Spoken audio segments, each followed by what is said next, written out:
Bonjour.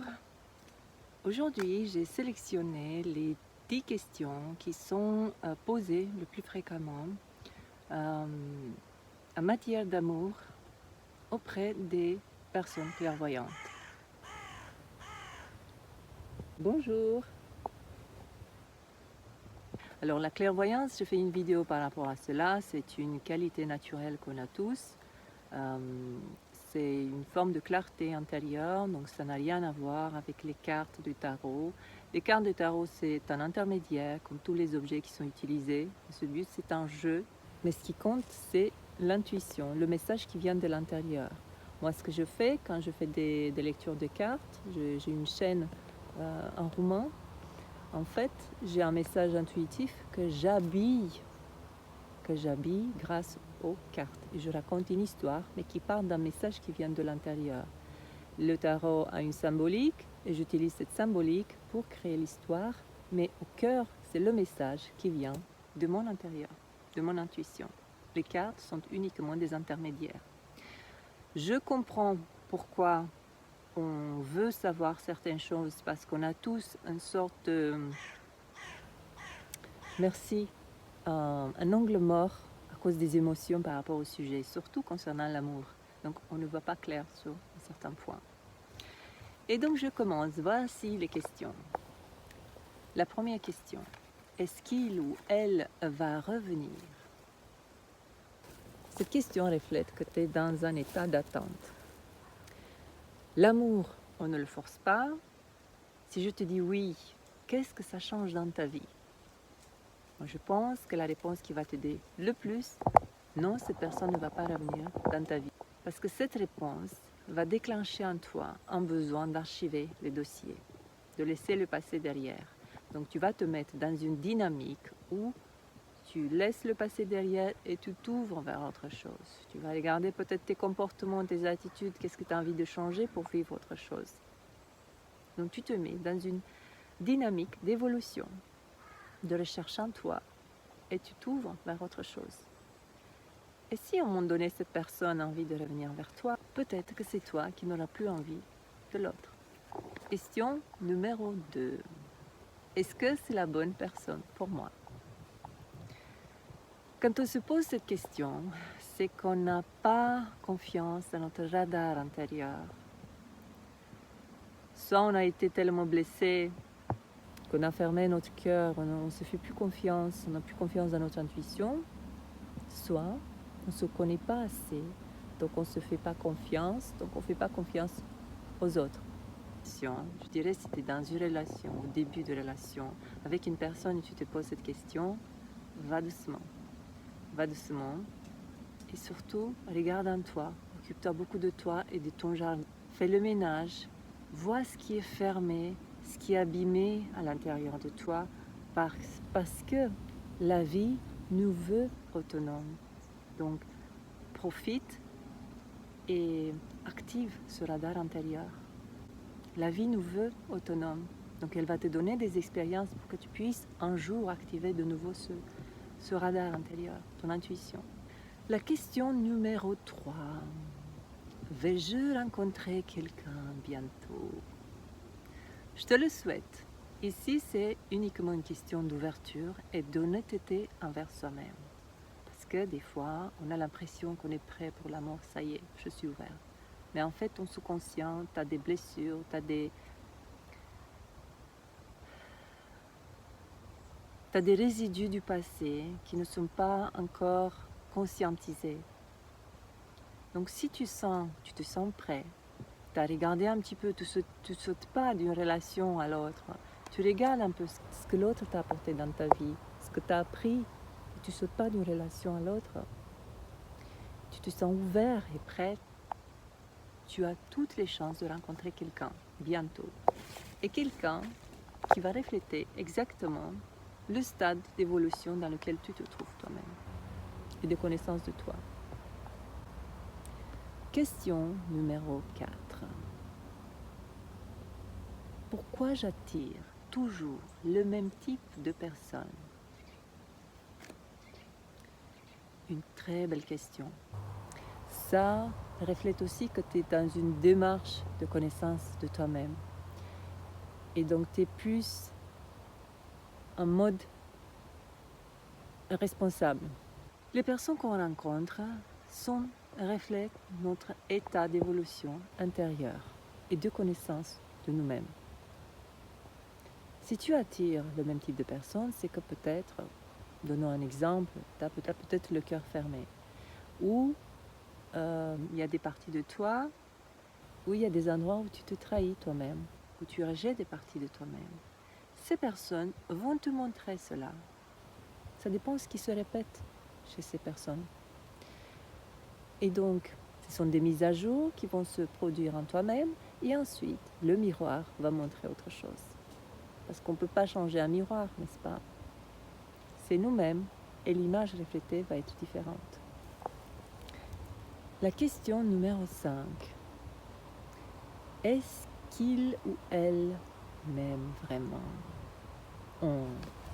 Ça me rappelle l'adolescence. Cette question peut montrer une zone d'insécurité. On a tous une dose d'insécurité, surtout au début d'une relation. On veut se mettre dans la meilleure lumière, on se sent vulnérable, et ça à tous les âges. Je peux faire une parenthèse, là j'ai une amie qui, il y a quelques années, il y a 3-4 ans, elle avait 75 ans, elle est tombée amoureuse, elle se comportait comme une adolescente. Cette vulnérabilité, elle avait de l'ostéoporose et notamment avec la main à droite avec laquelle elle mangeait, elle ne pouvait pas bouger les doigts. Elle me racontait que quand il mangeait, quand il déjeunait, elle faisait en sorte, elle s'asseyait du côté gauche, comme ça il ne pouvait pas voir qu'elle ne bougeait pas bien les doigts de la main droite. Donc on a tous, et c'est à la fois ça fait peur, on sent qu'on perd le contrôle. Quand on tombe amoureux, c'est quand on s'ouvre à ce que quelqu'un regarde nos faiblesses. Et ça, on perd le contrôle. C'est pas du tout confortable pour personne. Mais n'importe l'âge, on passe par cela. Si on a cette chance de rencontrer une personne pour tomber amoureuse, ça n'arrive pas tous les jours. Je pense, pour moi, encore une fois, je pense que c'est quelques fois dans la vie. Mais il y a la même décharge d'hormones comme pendant l'adolescence. Voilà, je fais cette parenthèse, mais en dehors de ce début, l'insécurité n'est pas saine. Donc là, il y a un travail de connaissance de soi, de regarder à l'intérieur, voir la relation avec les parents, le père, la mère. Donc avant d'entrer dans une relation et demander à l'autre plus qu'il faut, il faut apprendre à s'aimer soi-même, à trouver cet amour en soi-même. Alors, s'il t'aime ou si elle t'aime vraiment, c'est quoi ton langage de l'amour? C'est quoi pour toi être aimé? Et définis ça avec lui ou elle. Tout le monde fixe ses propres règles, mais connais-toi d'abord. Et après, regarde aussi, si tu vas aller plus loin, dans les 5 langages de l'amour de Gary Chapman. Chacun priorise 2 ou 3 langages d'amour qui sont, pour certains c'est le toucher, pour certains c'est le cadeau, pour certains c'est rendre service à l'autre, pour certains ce sont les mots voilà. Donc chacun, apprendre le langage de l'amour du partenaire, ça t'aide en fait à voir que peut-être vous n'avez pas le même langage, tenir compte pour éviter en fait les malentendus tout simplement. La question numéro 6. Notre relation a-t-elle un avenir? La peur de l'incertitude, elle est normale, elle est humaine. Mais j'ai envie de dire, avant d'aller voir une personne clairvoyante, fais-toi confiance. Fais confiance à ton intuition. Si tu te poses cette question, tu as la réponse. Et avant même de voir une personne clairvoyante, parle avec la personne avec laquelle tu es en couple. Cette question dénote aussi un manque de communication verbale. Et qui dit manque de communication verbale, ça se traduit aussi par un manque de communication intime. Question numéro 7. Pourquoi il ou elle ne me parle plus? Et là, on va aller de nouveau à l'adolescence. C'est drôle, mais je vois des adultes, j'ai déjà eu des personnes qui sont venues vers moi. Je vous ai dit que j'offre aussi ce genre de message. Et quand j'entends ça, chers adultes, nous avons le privilège, à cet âge, à cette étape d'adulte dans notre vie, d'être dans notre plein pouvoir de création. Nous pouvons tout faire. Et la vie est infinie. Et quand tu te demandes pourquoi il ou elle ne me parle plus, tu vas à l'adolescence. Il y a une blessure, quelqu'un qui t'a rejeté, quelqu'un qui ne t'a pas parlé depuis des mois. Courage, t'es un adulte. Laissez les problèmes d'adolescents aux adolescents. Pourquoi il, elle ne me parle plus? Il y a aussi de la peur d'entendre la raison. Quelqu'un qui ne se remet pas en question, une forme d'orgueil, un jeu d'enfant. Et là, toujours à cette question, j'ai envie de dire, si vous êtes deux, je bloque ton numéro, je désactive, j'active. Encore une fois, ça c'est un jeu. Et à un moment donné, l'un de vous deux, c'est lui qui va avoir la perception la plus large, qui va avoir la conscience plus élevée, va voir le jeu. Il en a marre, il quittera le jeu. La question numéro 8. Est-ce que c'est une relation karmique, c'est une relation âme-sœur ou flamme jumelle? Je ne raisonne pas avec ces étiquettes, peut-être avec l'âme sœur, mais pour moi les âmes sœurs sont nos parents, sont les enfants, aussi les partenaires, donc on a plein d'âmes sœurs autour.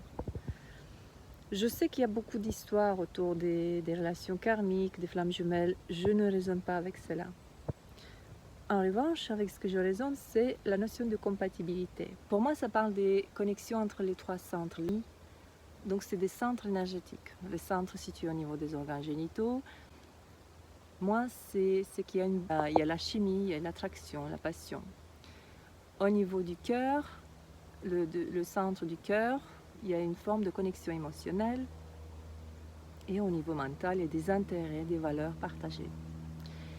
Quand il y a une connexion entre ces trois centres, pour moi, il y a une bonne compatibilité, ce qui fait que même si la relation passe par des hauts et des bas, l'amplitude de ces hauts et des bas, elle est plus restreinte, d'accord, plus limitée. Tandis qu'un couple, et on les voit parce qu'il y a le plus de drames, les couples qui sont uniquement, qui vivent uniquement cette connexion, cette chimie, et ils n'ont pas, les cœurs sont fermés ou il n'y a pas de valeurs partagées en commun, on voit qu'il y a plus de drames. Hein? L'amplitude est plus importante. Je passe à la question numéro 9. Comment guérir d'une rupture amoureuse? Moi, je suis l'adepte, on ne saute pas d'une relation à l'autre.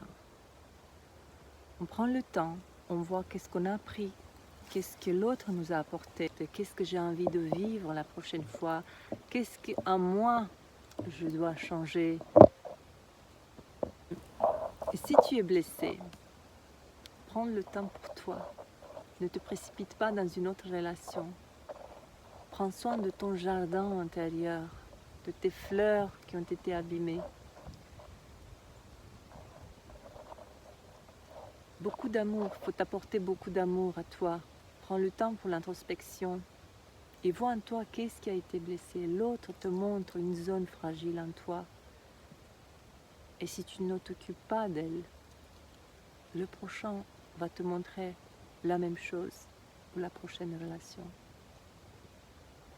Et tu fais ce travail d'introspection et de guérison. Mais ce n'est qu'avec quelqu'un d'autre que tu pourras avoir le retour de ce travail. D'accord? Donc il y a le travail intérieur, plus il y a le retour, une autre relation qui va te montrer, il y aura comme des tests, tu auras l'impression que tu passes par la même chose. Je ne sais pas si tu étais quelqu'un peut-être qui était un peu jalouse. Tu auras des situations, tu auras l'impression que tu passes par la même chose, mais tu vas te rendre compte qu'avec le travail que tu as fait, tu n'as plus la même réaction. Donc c'est là où tu te rends compte que tu finalises ce processus de guérison. Et il va la dernière question, comment attirer un amour sain et durable? Une très très belle question. Est-ce que tout le monde mérite de vivre un amour sain et durable? Sain déjà, parce que durable, on ne sait pas combien ça dure.